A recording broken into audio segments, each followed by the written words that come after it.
focusing on how we can reopen safely and what the rising number of COVID cases means for India. What does it mean for the recovery of this economy? What does it mean for all the hope that has been set upon the festive season to come in? To speak on this, I'm joined now by Vinkesh Gulati, President of FADA. Mukesh Kumar, CEO of Infiniti Malls, is also on the show today, as is Mayank Shah, Category Head of Parle Products. Welcome to all of you on the show. Let me go across to Mukesh Kumar first. Malls have just about sort of got an uneasy start. They're reopening. Some footfalls are increasing. We hear 30 to 40% of pre-COVID levels seem to be back in most malls.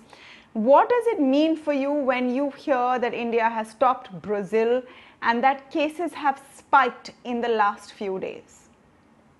See, I don't think it's very surprising. When the economy opens up, people start coming to the market, the cases are bound to go up. India is a country, the population is very large. There are some cities that are very, very challenging cities. Where, there's not too much social distance can be maintained even at home. So this is not very, very surprising at all. Cases are bound to go very open today, open after 6 months. So that's not really surprising. But at the same time, the life has to go on. We did have, when we started the mall in other parts of the country, Maharashtra started a little later. When we started in other parts of the country, the footfall is very, very low. But fortunately, it's picking up now. We have reached up to 30-40%. And it's very crucial for next 3 months, the festivity time. When you have October, November, December, this has to do well. The consumption has to go up. This can only go up when you have more footfall. That means more people coming to the mall. And we must have public transport. Their fear has to go. People have to get out from the houses. This can only we'll be able to get the footfall and the sales can go up. If you don't do this, this quarter is not good, then we have a really big problem in our hand. Number two, please understand the vaccine is going to take much longer. It's not a fight which is going to take. It's going to much longer fight. Vaccine may come by the end of the year, maybe early next year. Are we going to wait for that? It'll be too late. The economy has to reboot. We need to make sure that people start going back to their lives with all the precautions. Very, very important here to take precautions. If we do not take precautions, the cases are going to go up further. We are very fortunate, even despite the number of cases going up, the mortality rate is very, very low. That way, we've been very, very fortunate if we are able to take care of those basic issues of wearing masks, social distancing, personal hygiene, making sure that elderly people don't go out, the kids don't go out unless it's very, very important. I think we'll be absolutely safe. So we need to make sure that all these things are, in fact, a lot of areas still not open. If you look at the malls, a lot of categories still not open. No, sure. We need to make sure. Yes. Yep. Yes, I agree, Mr. Kumar, that we need to make sure, and this quarter is very important. My question is to this panel that, unfortunately, COVID numbers is not something we can wish away. And the fact is that we have seen a spike in the last few days, and our mortality rates depends on how you look at it. It could be relatively low compared to the size of our population, but it is still a sizable number of people. The risk is still very much there. Let me come to Vinkesh Gulati. The auto sector is just seeing, I think, the first signs of hope. There's been a bounce back, especially in rural India. Are you concerned that this spike in cases could be a speed bump to the whole sort of recovery that you had hoped for? Yeah, Tamanna, yes, you are right. See, April was a wash-off, May was a start, but whatever positive sign we saw was from rural. So till the time the metros or the major town was seeing the spike, we were still satisfied. I'll not mean satisfied means because rural buoyancy was there and the numbers helped us come back on our feet. But if you see the latest trend is now majority numbers are spiking from tier 2, tier 3 towns, including rural villages also. So which is creating an issue on the demand generation and the figures being moving on the right side. No doubt latest urban has also started seeing demand coming back slowly, but majority the numbers were coming from rural, which, as I already told you, is becoming an issue going day by day. And originally people thought that this pandemic is basically for the metros or a major town, which has now been not the same way. So it's becoming a bigger issue. And going forward, like September already, we are facing that rural is slowing down. Maybe for a month or two, but it's already showing signs of slowing down. So Vinkesh, if you can give me an idea from, because you have the information from a huge network of dealers all across, so you can give us a sense also what's happening on ground in the interiors. Are you seeing the impact of the rise of cases affecting things like footfalls in dealerships, or adding to the uncertainty on the buying decision? So practically what has happened in June, July, we have seen pent-up demand, and in pent-up demand, we had seen two-wheeler growing and the entry segment of the car growing up.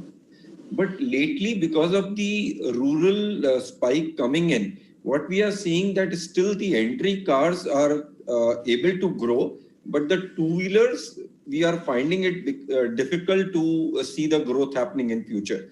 So because rural is, the two-wheelers are basically sold through sub-dealers, which are majorly in rural. 60% sales of two-wheeler comes from sub-dealer based out of rural. So because the rural spike is going in, so two-wheeler is getting hit more.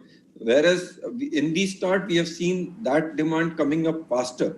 And what we see that whatever is happening today is only postponing that demand. So we are expecting by in another month or so, things will become positive, or at least the numbers will stop spiking up. So we'll see the demand coming back, because rural is still on the positive side as compared to the urban side.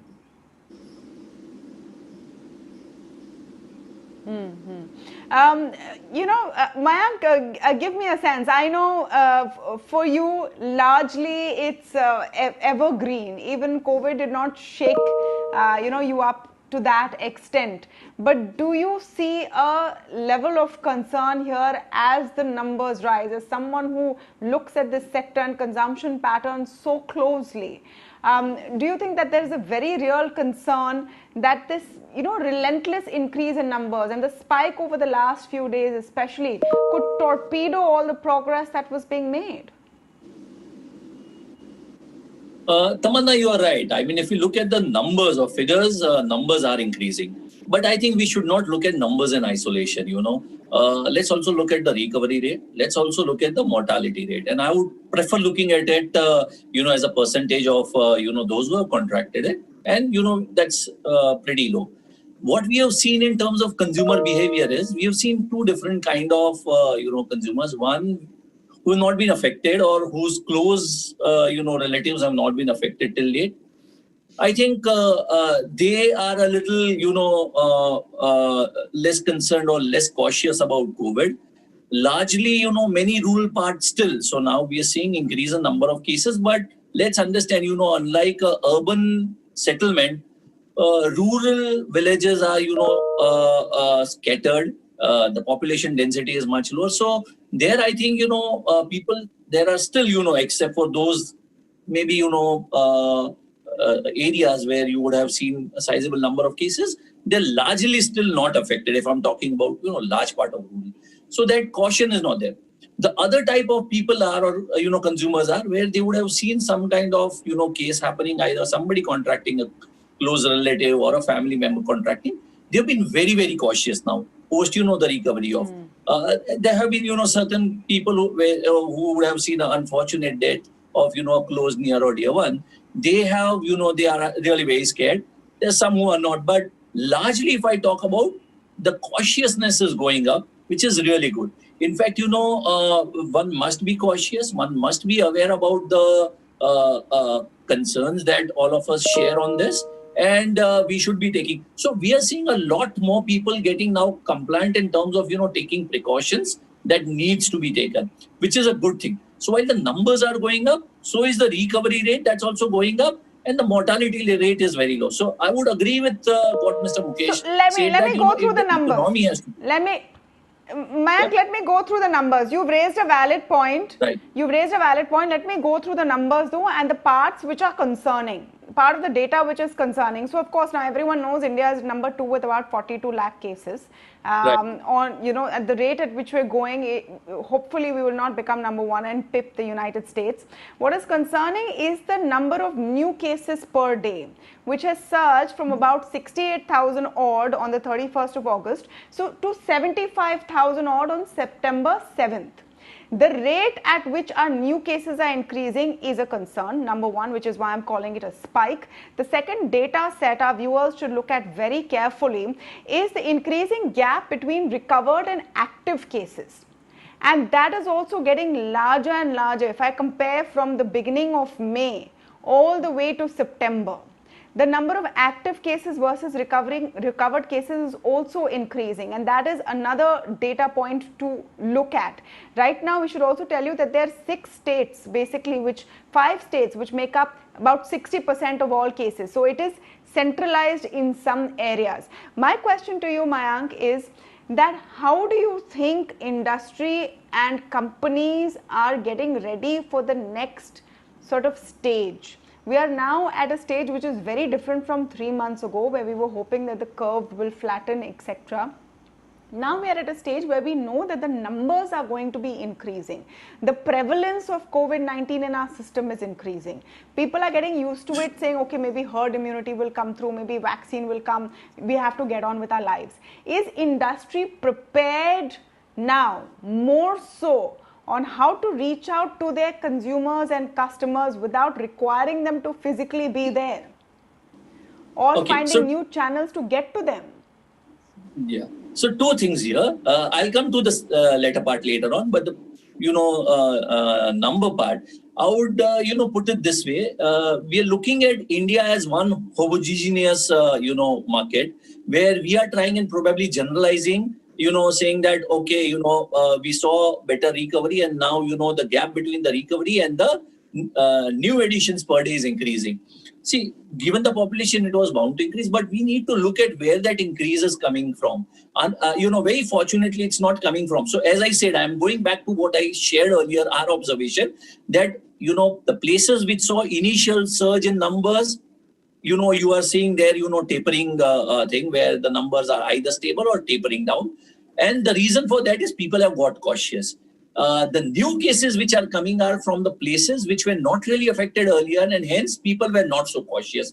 So caution and then compliance in terms of the measures that you have to take to ensure, right from mask to distancing and many other things that we've talked about, you to ensure that you don't get contracted. So to my mind, I think we need to bifurcate that and look at it. That's one. I mean, that's again my personal opinion, but that's what I feel.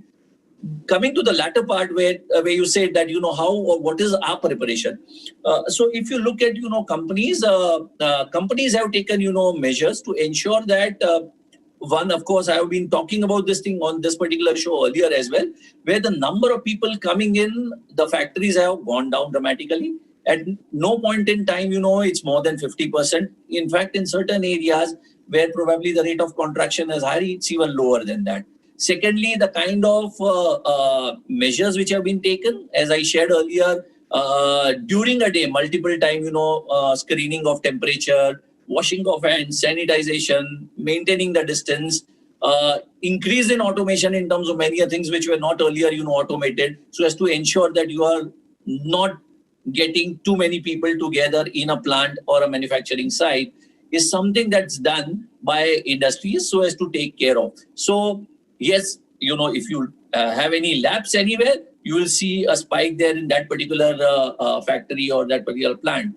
But if you take care, if you are cautious, if you have taken all the measures, then what we have seen is that the cases or reporting of cases from those factories or from those plants is not there.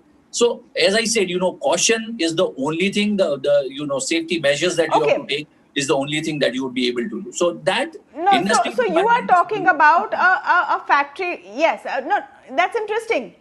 I want to, if you don't mind, I just want to get Mukesh Kumar's perspective here, because you are talking about a scenario where you can make sure that your workers are safe, your production life is safe. Mr. Kumar requires people to feel confident and safe and numbers not to increase dramatically for them to walk into his mall. Mr. Mukesh Kumar, how prepared are you for the direction in which numbers are going? What is the plan here? Let me tell you, we have close to 1 million people working in the shopping malls across the country all put together. And malls have been open for the past 3 months now. Not even one case we heard that somebody's contracted a virus from the mall. Mall is fully prepared. They've taken all kind of precautions. What is mandated by the government and developed by our own industry. We have been making sure everything is followed in totality, whether it talk about social distancing or sanitization or checking all the customers, employees coming to the mall, or making sure that we have everybody wearing masks. We're doing all this, which are really, really important. And because of all these measures what we have taken, we don't see anybody contracting the virus in the mall. So all the precautions have been taken. It's not only for our industry. In fact, if people follow this in totality, believe me, these cases will not really go up. End of the day, cases today, we are looking at a number of 40 lakh, which is currently, you can't look at it in isolation. You have to look at the population also of the country. Again, you can't compare this what happened 3 months back. At that time, economy had not opened up. Today, economy is almost 80% opened up already. People have been going to the office, they have been going to the market. So all these things have to open. That's why it has to go up. It's not limited just to metro today. It's gone to tier 2, tier 3 cities. It's also gone to rural areas. So cases will go up, but you got to make sure that we take all the precautions and maintain all the norms which is mandated by the government. Once you do this, I think we'll be under control.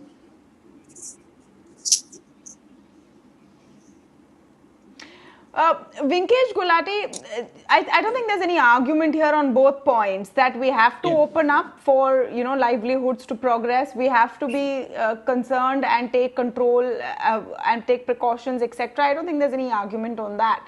The question is, how hard is it going to hit us if the cases keep rising exponentially? And here is where the true test lies, because increasing cases doesn't just mean hesitation on part of consumers to say walking into a dealership. It also means a loss of confidence in future incomes, in the ability or the desire to go out and make purchases like a vehicle. Is that something that concerns you, Mr. Gulati? Yeah, obviously that's the biggest concern. And frankly speaking, during the lockdown, the major concern was on the financial point, because we had seen lot of loss of employment, salary cuts, and financial issues happening. But once the economy started opening up, there were new types of concerns. So basically, the fear of moving out, the fear of being in public places, public transport. Obviously, fear of public transport helped us, the auto industry, a bit, because we saw that personal mobility improved. But that has now shifted towards more of to the fear of, like Mayank ji said, he was right on point, because before what we heard was in this locality there are some cases. Now people have started hearing that one of my family members or my relatives are getting affected. So that fear, wherever it happens, it's a bigger thing where your knowns get affected. But seeing the whatever way it has gone before, there is a spike which happens for a month or two, and slowly and steadily it goes down. The cycle of going up and going down happens. And Mukesh ji said right, India is a big country. So we've seen a spike in the major towns, now tier 2 towns, it will go down to tier 3 and rural also. But overall, you are right. With this fear, normally people avoid coming out and taking such a big decision of buying a vehicle. But India being a big country, and there are still a lot of states where the COVID hasn't. What is the impact you are seeing on, yes, Vinkesh, if I may just come in, what is the impact that you're seeing on personal mobility requirements because of COVID? Have you been able to get a clearer picture so far on that? Earlier, first few months, like you said, was pent-up demand. But is there a clear trend of people preferring to buy a vehicle rather than having to go in public transport, for example, because of COVID fears? So, Tamanna, actually comparison is difficult because see, public transport hasn't yet started fully operational. Even in metro in Delhi just started 2 days back. And even the bus service which governments run is not working 100%.